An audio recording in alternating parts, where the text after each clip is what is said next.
Hello friends. In today's documentary, we will talk about Archons, the worst beings in the universe, the illusionists who duplicate reality. To understand what an Archon is, let's start with an important aspect. The Queen of Great Britain owns 1/6 of the world's land area, and keep that in mind as we get to the subject of Archon. Archons were mentioned in texts left over from the burning of the library in Alexandria as mysterious beings. But the powers that followed lost 1,300 years by erasing records of Archons from our history. In 1945, in one of the caves of a mountain, a peasant made an extraordinary archaeological discovery at Nag Hammadi. Here in Upper Egypt, the peasant Muhammad Ali discovered 52 texts that include the so-called secret gospels, poems and myths attributing to Jesus sayings and beliefs that are very different from the New Testament. The Nag Hammadi manuscripts contain a variety of texts, from secret gospels, poems and quasi-philosophical descriptions of the origin of the universe, to myths, magic and ritual instructions. Muhammad Ali al-Saman, who discovered the manuscripts, acknowledged that some of the texts had been lost forever, burned or thrown away. But what remains is remarkable. 52 texts from the first centuries of the Christian era, including a collection of hitherto unknown Christian Gospels. The first codex contains 5 books, the Prayer of St. Paul, the Apocrypha of Jacob, the Secret Book of Jacob, the Gospel of Truth, the Treatise on the Resurrection and the Tripartite Treaty. The second codex contains 7 books, the Apocrypha of John, the Gospel of Thomas, the Gospel of Philip, the Hypostases of the Archons, on the origin of the world, the exaggeration of the soul. The Hypostases of the Archons. The hypostases of the Archons, or the reality of the leaders, express the Gnostic mythology of creation, the cosmos and humanity. The text dates as being written in the 3rd century, E.N.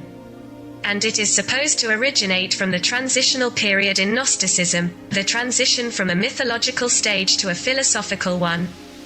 The beginning and conclusion of the document is Christian Gnostic, but the rest of the material is a mythological narrative. The work begins with a cosmogonic fragment. Although the name suggests contact with Jewish legends, the myth seems to be anti-Jewish.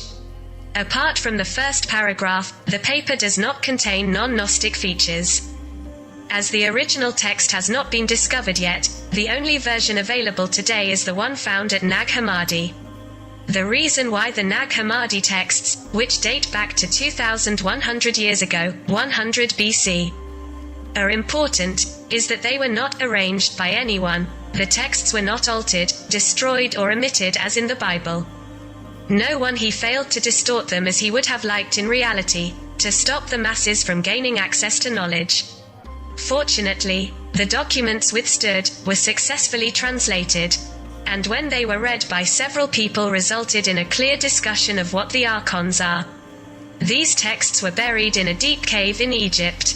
In order to preserve the precious information they contained, the writings consist of 13 codes containing over 50 texts, which is an important amount of information. A very descriptive document about a world totally different from the one we know. People do not realize that 2,000 years ago, there was a religion on this planet called Gnosticism, which was the largest religion in the world at that time and which competed with Hinduism. You can go to college to study the history of religion, and no one will ever tell you about Gnosticism. The Nag Hammadi texts provide a description of the Gnostic faith. Gnostic is a Greek word meaning knowledge, gnosis. Gnostics believe that liberation from obsessive-compulsive prejudices can be achieved only through knowledge, through the consumption and evaluation of the reality also offered by knowledge. The library in Alexandria was run by the Gnostics and they were the first people to collect writings and books and gather this information. Their culture spread throughout Europe and the Middle East. This was long before the emergence of Western religions derived from Judaism, which was concentrated in Israel. The Gnostics preached that it was an invasion 3,600 years before Christ. And the Nag Hammadi texts, buried 1,600 years ago, wrote that this invasion was like a virus and that, in fact, they were forced to describe it. The invading beings were called Archons. These Archons had the ability to duplicate reality, using one of its faces to mislead us. They were envious and strongly obsessed with us because we have an essence of a certain type, a spirit. As the third body of the human being that they do not have, and the Nag Hammadi texts describe the Archons, who present themselves in different guises. Some look like reptiles, others like an unformed baby or fetus. They are partly alive and partly non-living in the sense of the living being of human beings and have gray skin and dark, motionless eyes. Archons duplicate reality through the use of consciousness, thus distorting the structural and perceptible support through its abilities of reception, perception, skill and understanding of consciousness, so that when we enter it, we come to believe that the duplicate, the false, is reality, and then they are at an advantage. According to the texts, they can enter man's consciousness and manipulate man to suddenly do strange things and totally different from the human style of action in his ordinary states. They are also responsible for the deterioration of the culture, contrary to the culture of the ancient Greeks or Chinese, creating a cheap and primitive facade of the culture. As the archaic presence spread throughout the world, and intensified in the 20th century, you can see that they are responsible for the misery and ugliness that is everywhere. Television, as a product of increasingly advanced technology at the expense of the evolution of the spirit, is an example of harmonic imitation. People are imitated on television. But imitation is altered and almost obscene, profane and imbecile, because Archons not only do not understand the sacred but even hate it, because it exceeds their ability to perceive. Understand and understand. They are jealous of the natural world and of human beings in the natural world. Moreover, they have extended their determinations of violence to the entire animal kingdom of planet Earth. Notice that there is no being, from the smallest living beings who do not kill themselves and devour each other. Also, sexual intercourse is a complex function of empathy, fusion and love between the energy of yin and yang, respectively between man and woman, reducing these deep feelings only to the stage of strictly animal genitalistic impulses, because solid, cohesive and totally fused couples, creating a great irascibility. They like violence and are sexually stimulated by conflict, rape, war and death. They create war to consume the energy released by death. Archons seem to be making their big move now, in our times. You can learn about the Nag Hammadi library on the internet as a living record of the great Gnostic movement. About how the Archons came. They are supposed to be hiding on the surface of planets in the solar system, such as Saturn. The Gnostics believed that Jehovah was an alien from outside the planet, a demon who was like a false god. Again, an illusionist who duplicated reality. They believed in God, in what they called the true God, and that is how they always defined him. Interestingly, Jesus defined his faith as being from the true God from whom he derived. Many of the stories with Jesus are in fact Gnostic myths about a possible rebellion against the Archons who took very drastic revenge against the rebels. The Archons were somehow trapped in a prison called Terra, in a three-dimensional world, and this is probably what the Book of Enoch talks about, where it is said that they are locked in a kind of box but that they will return at the end of time. Enoch does not say where they will return, and hence the confusion that their prison is elsewhere and that they will return to Earth, which is completely wrong. Jesus was very interested in communicating the idea that something would happen at the end of time. This end of time refers to a time when time will be zero. We can learn more about Archons by reading about the Anunnaki who came here and genetically altered us using DNA so that they could enslave us. This is to understand what archaic force means. They were somehow weakened but began to rise again, but they needed time and a precise plan because people were generally Gnostic, resistant to the religion imposed, based on the fear of a god of war and hate, called Jehovah. But later, Jehovah's forces defeated the last of them. And now they control the system and are ready for a rough orgy of despair and horror imposed on mankind, which they like. They are very organized and too efficient and too transgenerational to be human. We can tell which ideas are reliable depending on how much they are repressed. When they suppress an idea, a language, or individuals, or their way of life, you know that you have accessed the truth or that the individual is outlining the truth. The Gnostics, a group of people who looked like they were being invaded by these duplicators, were completely wiped out of history. They called them pagans in every way. But they did not speak of themselves in this way, but of the Gnostics, which means knowledge. They knew there were millions of stars in the center of the galaxy. They knew how far away the Earth's sun was. They were incredibly advanced but were sunk by this religion of a warrior god that has spread throughout the world and will now end in a great conflagration, in which all religions based on Jehovah will kill each other, which has always been the case. Planned. We were all stupid. The idea of a Messiah coming to save us is an archaic trick to make us believe that we must do nothing, maybe a supernatural force will come. When you look back at history, how this oppression was generated, you see that the early Christians from Jesus to Constantine, 310 AD, preached that they do not worship Jehovah but a true God. The first Christians were in fact Gnostics who followed Jesus and later called themselves Christians. The entire New Testament was rewritten by the pagan who became a Christian a few days before he died, Emperor Constantine, and all information about the Archons were erased. And the idea of Jehovah as a cruel god was blurred. The Nag Hammadi texts are 400 years older than the New Testament. The New Testament we have now was conceived in 350 AD. What today's religions do is beat us up and at the same time tell us that they love us and that's why they do it. It is a hoax, a reversal of reality, which Archons have always done. They are trying to convince us that war is peace and love is hate. Everything is the other way around. There is no way out of this situation except to discuss, but people are afraid.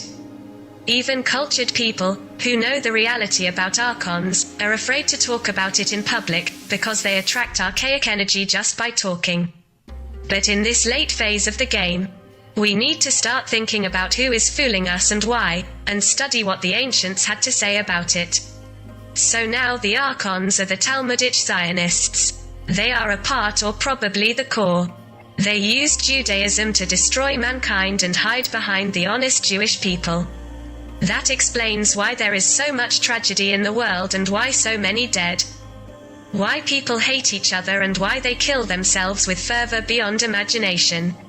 People are killed, and something is physically nourished by the energy of these crimes and the shed blood. There is a thirst for black and satanic blood, and we are in the hands of these beings. They made their plan long beforehand and intensified their action over the past 200 years.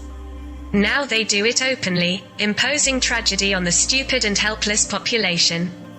The Gnostics believed that there are advanced beings who take care of us, and there are predictions that one day people will no longer fall into the traps of the Archons and will wake up and open opportunities for this to happen.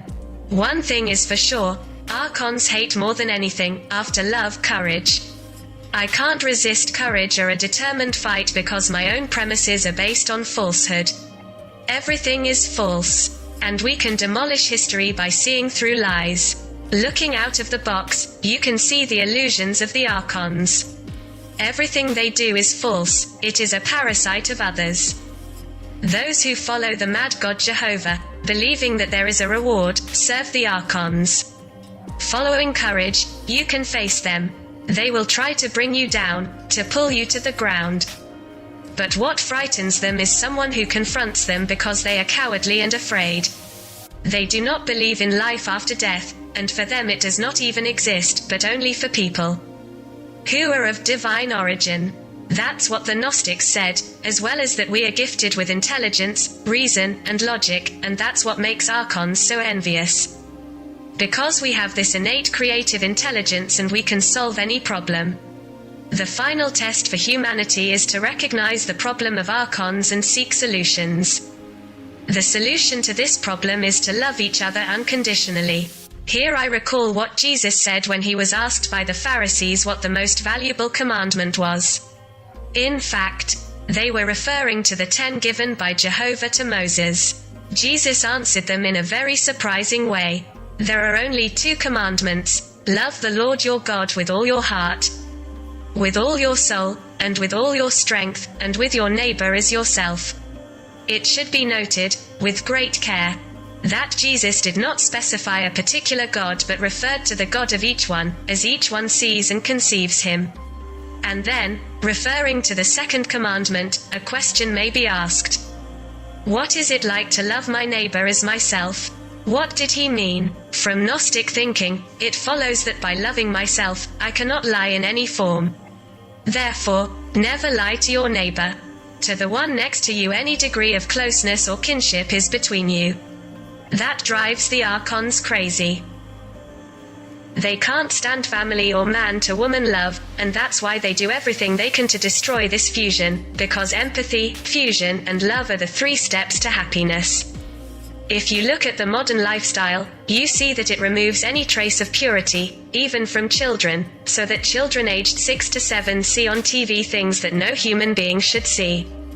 The same is true for horror movies. It is an archetypal race to desensitize people to creating new levels of violence when they need it. That's what they do. They suck the energy out of us because they don't have their own resources. The saddest thing is that they fully understand how the masses work. They understand the desire of young people to define themselves so that they can be accepted in groups, and they know that no one wants to be expelled from a community. So we have stories such as about middle-aged British students, who are brilliant, but who volunteer to make friends. Intelligence is seen as arrogant and condemned by those who do not have it. They are against knowledge, gnosis. The defining myth of Christian mythology is about Jehovah, telling Adam and Eve not to eat from the tree of knowledge, because they will die. However, they eat. But they do not die, so he did not even tell him the truth. This essential myth, which is told to us from an early age, claims that we must remain foolish, otherwise we will be punished. This myth is why we are caught in this nightmare, in this world of abusive relationships, in which they beat us, telling us how much they love us, saying, "Do not be afraid. A savior will come to save you. You don't have to do anything, just stay calm because he will come in an alien ship or in the clouds or in the form of Obama." Speaking of which, Archons. As soon as you get rid of one of them, fool you and produce another face. We are heading for a conflagration in which we will have to ensure our own security and food, which the Archons have made very difficult to achieve. The supreme god of the Archons is ego. Let us see, then, who and what they are, what they represent, and how we can escape their influence. An influence which is extremely subtle, when they carry out insinuating actions in all the structures of the animal kingdom. What is the origin of the Archons? According to John Lash, Archons are the largest and worst wolves in the universe.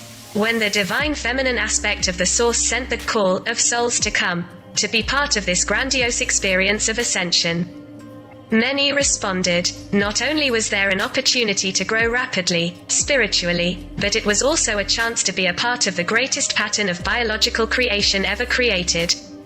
The Archons did not hear the call, and from keeping that fundamental rule, which balances harmony in the universe, action and reaction.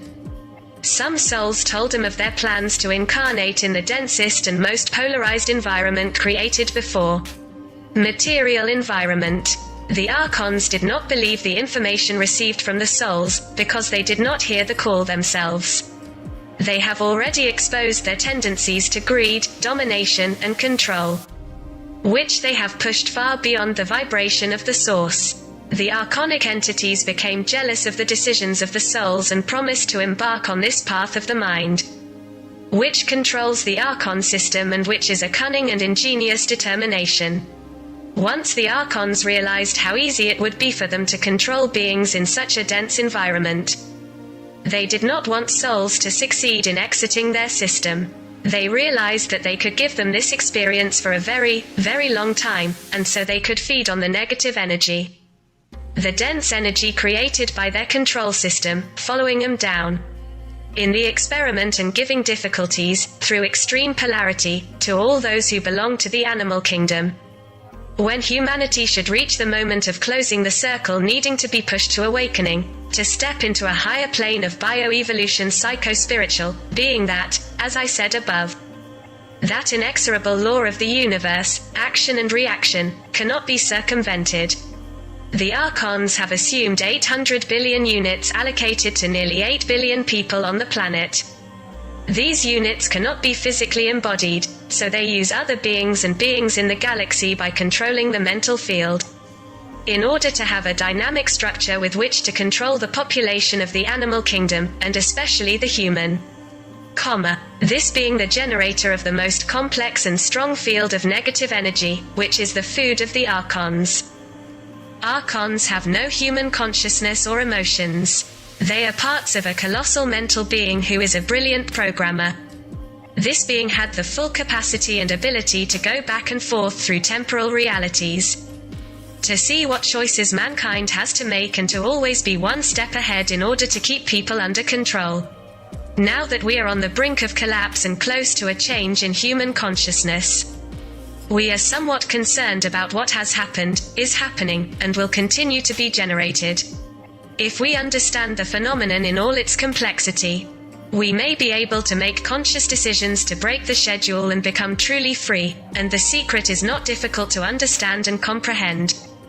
The basic condition is to permanently generate endorphins, hormones of happiness, through a state of good mood, without whining no matter what trouble comes upon us.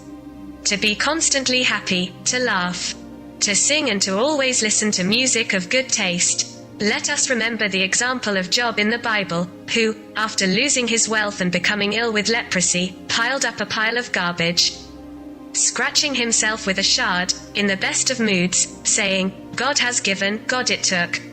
May the name of the Lord be blessed." And when his wife came and said to him, "But curse God once and die so that you will not suffer so much," he replied, "You are mad, woman. Just as we receive the good ones, we should also receive the bad ones." And now, let's find out what are the actions of permanent people, through which they generate negative energies as food for the Archons. Is there any difference between Archoni and Archangels, or, in reality, do they both work for the same team? Considering the etymology of the two nouns, we must not limit ourselves to observing only their roots, but also their phonetics. For example, the phrase on, from Archon, sounds exactly like an, from Anunnaki, oxygen mononitride unnaki or archo-nunaki. In the case of Archon versus Archangel, Archangel. In English, what attracts attention is the following name, Archangel, Archangels in English. So, from the perspective of their functions and concerns, there is not much difference between Archons and Archangels. In fact, Archangels are ministers of Archons. Who the Archons are, and what they are after. Archons are part of the Demiurge's network and, practically, feed on our fears, emotional states generated by, through the various control systems, such as, the religious system, the system of government, the official media and the financial system, etc., etc., etc. According to Cameron Day, Jehovah, Yahweh, IHVH, the God of Moses, plays a major role in this deception, which uses fear as an instrument of control.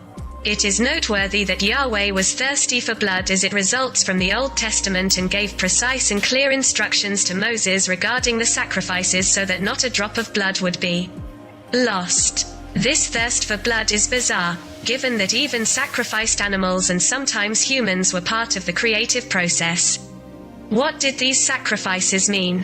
Why did it take so much blood? These questions seem to remain unanswered, as all the arguments converge that Yahweh is a reptilian ruler, who proclaimed himself God, insisting on substituting himself for the total, fundamental, and absolute God, and manipulating mankind at will. The word archangel is mentioned in the Bible only twice. 1 Thessalonians 4:16, for the Lord himself at the cry of the commandment, at the sound of the voice of the archangel, and at the sound of the trumpet of God. First, the dead will rise in Christ, then we, the living, who will remain, will be caught with them in the clouds, to meet the Lord in the air, and so we will always be with the Lord.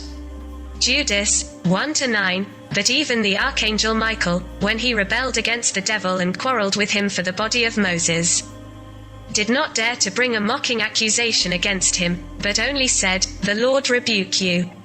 The Jewish tradition celebrates 7 archangels: Michael, Gabriel, Raphael, Uriel, Raguel, Sarachael and Remiel.